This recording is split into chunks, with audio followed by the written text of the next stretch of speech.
Hello there. Welcome to a very special episode of WOK TALK. This is our 50th episode, so if you add up all the squats I did on camera, that's 250. That'll be our fact about the walk for lost loved ones. I've now done 200 after this video, and I have recorded this video and had to redo it. This will be 250 squats on camera, 5 at a time. We do the squats to celebrate our previous walk, carrying the pallet 50 miles to raise awareness for suicide prevention, and also to prepare for future walks where we will carry the pallet. Well, I'm planning on carrying the pallet this next time here, but not all of our walks involve a pallet carry. Overall, we've walked 400 miles to raise awareness for suicide prevention. That's enough facts about the walk. And this is the titanium WOK, W-O-K, but those are also facts about the WALK, W-A-L-K, walk for lost loved ones, and this is the walk for lost loved ones. But enough of that, let's get to these squats, because I want to make this kind of a short episode, but I want it to be a good one. 1, 2, 3, 4, 5. Okay. Whew. What I was going to talk about was what I have been talking about on my live streams and previous WOK Talk, but I'm going to just sum it up. There are people in the real-life superhero community who believe they have superpowers. I am not one of those people, but I do want to do super things and set records and become stronger. I want to become the strongest real-life superhero. So if I'm competing against people who say they have superpowers, well, I'm asking them to prove it.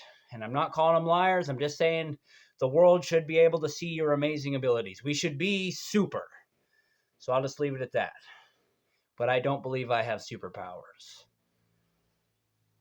Just to make that clear.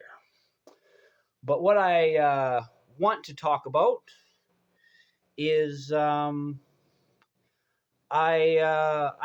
was planning on at some point doing a reaction to different YouTubers' videos on the real life superhero community, and I was watching one last night, and it's a video I had watched before.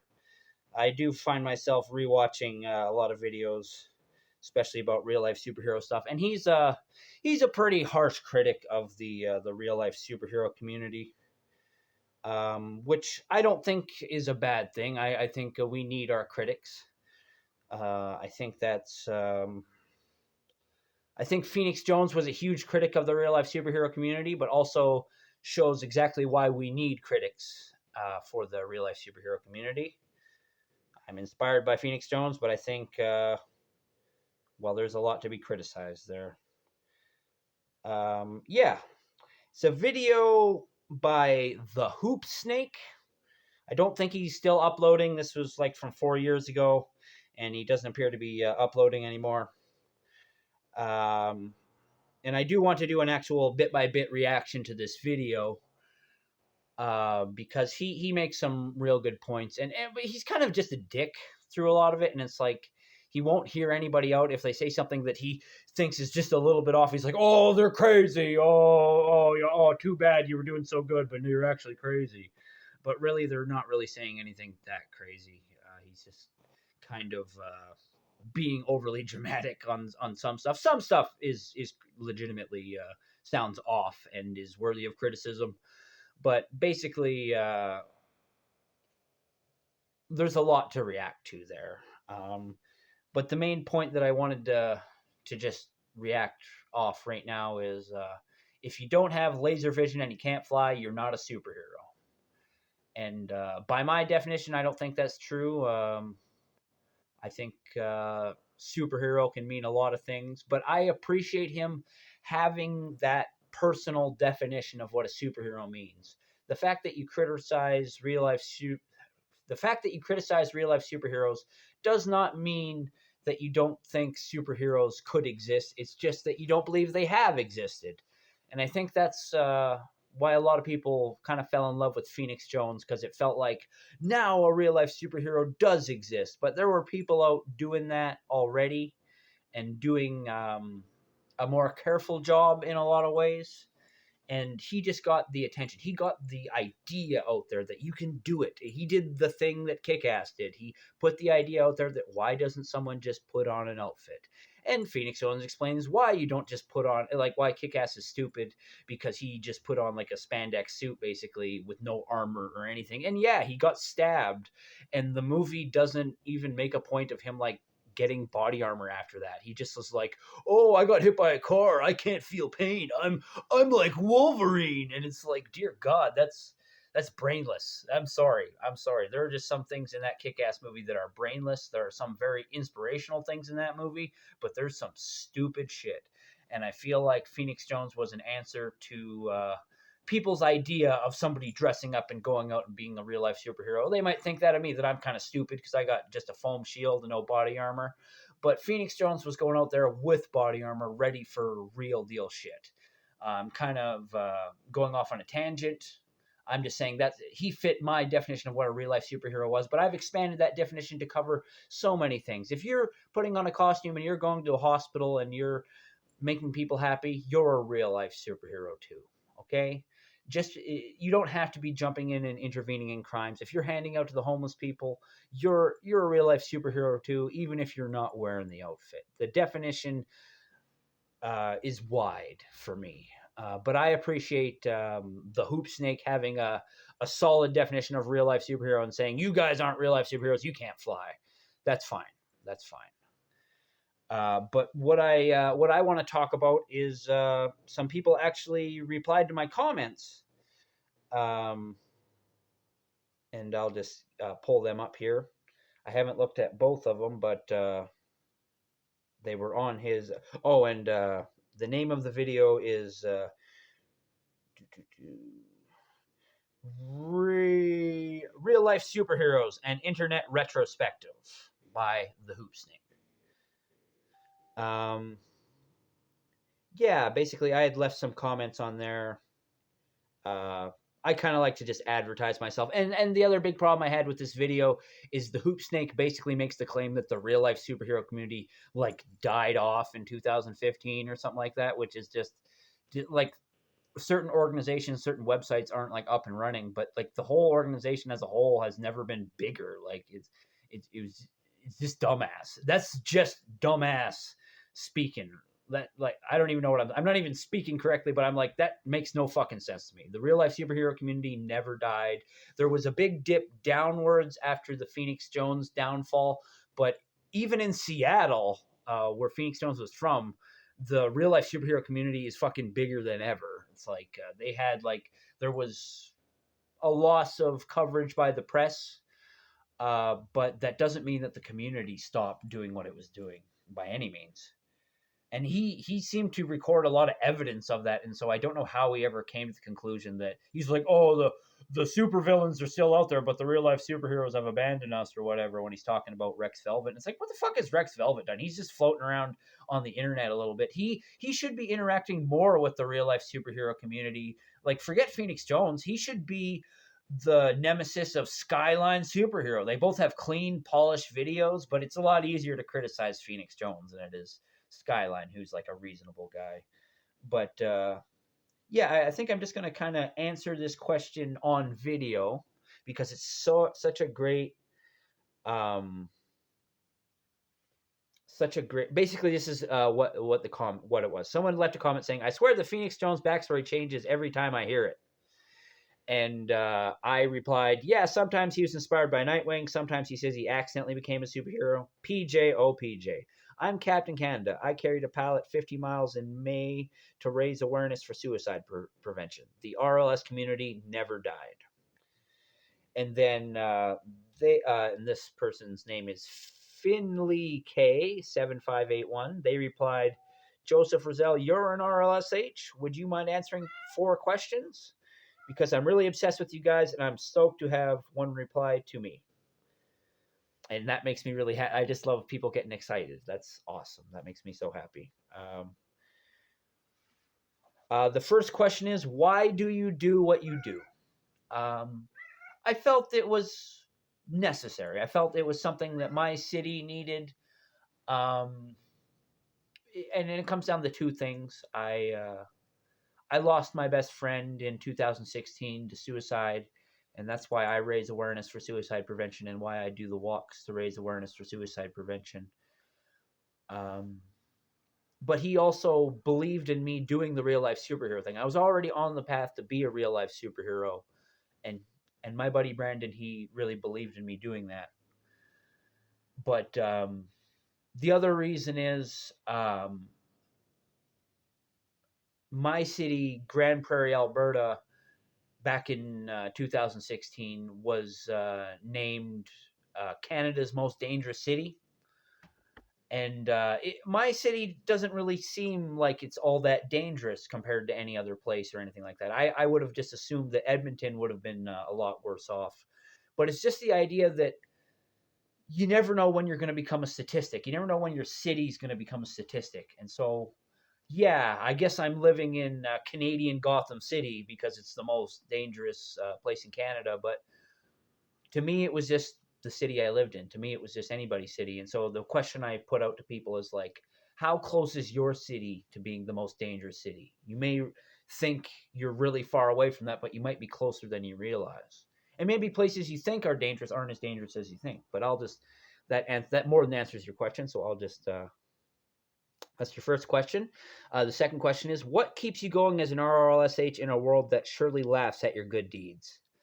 Well, that's easy. I'm okay with people laughing at me. Sometimes it does sting a little bit. The other day, it's not people laughing at me that bothers me, it's people genuinely like insulting and being mean to me to try to get a rise. The other day, someone called me Captain Arsler, and they wouldn't stop calling it out. They said, Captain Arsler, Captain Arsler.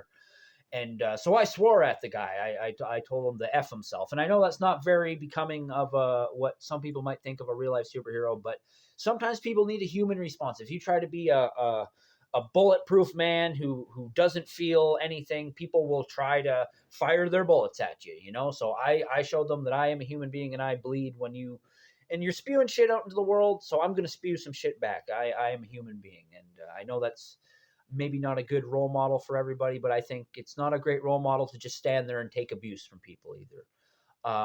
But I'm okay with people laughing at me, and I'm so inspired by the people that do support me that all the negativity means very little. And even the negativity inspires me to push harder and go farther, because it's like, even if the whole world laughs at me and think I'm stupid, I'll keep doing it. Yeah.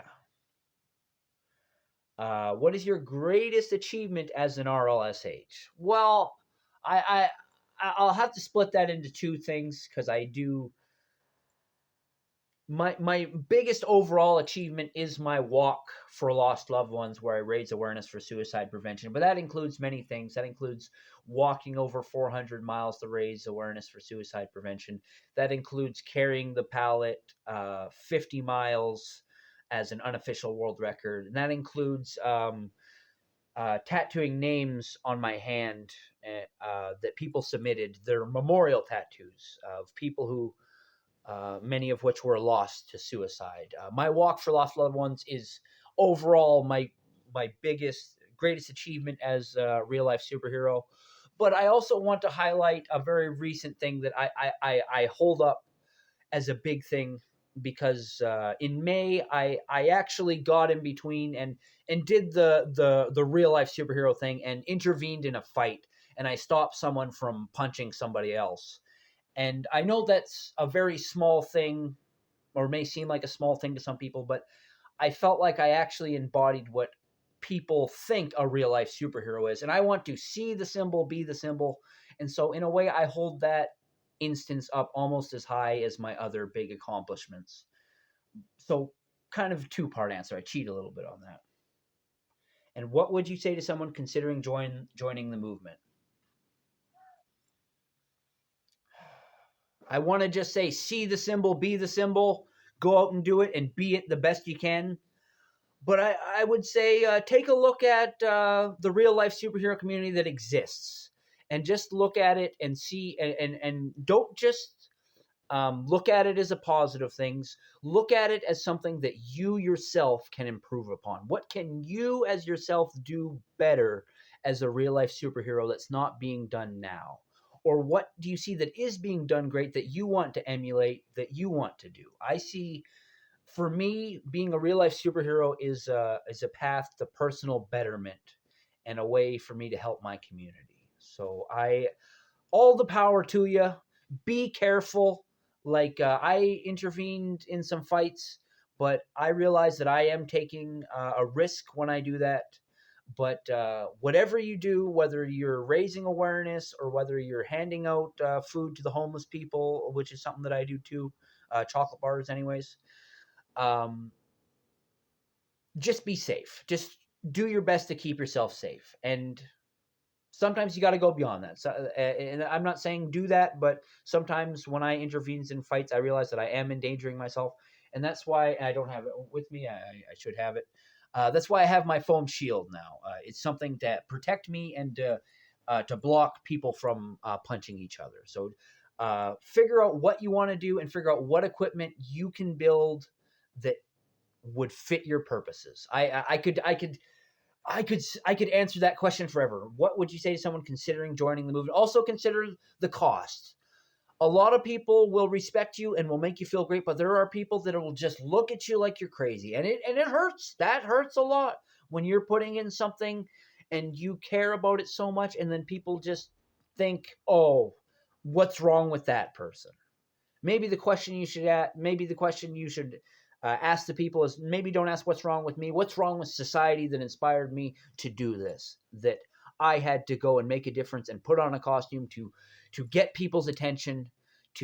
Now I will say it: see the symbol, be the symbol, and that will be true whether you're being a real life superhero or whether you choose not to. A person is a symbol just as much as a superhero is a symbol.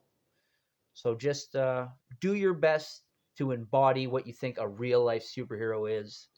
And don't be afraid to change your ways and improve and criticize yourself, because lack of self criticism is a big problem in the real life superhero community. It's so easy for egos to take over. So just be careful of your own ego just as much as you're careful of the rest of the world, because when you're doing good, it's easy to amp yourself up and not criticize yourself when you've done something wrong. So always look for the thing that you can improve upon. That's would be my message to future real life superheroes or people considering that. Alrighty. I'm Captain Canada, Joseph Arthur Roszell. I want to thank you for watching. I want to wish you all luck in the world. I love you, and I want you to remember that suicide is never the answer. Peace out for now.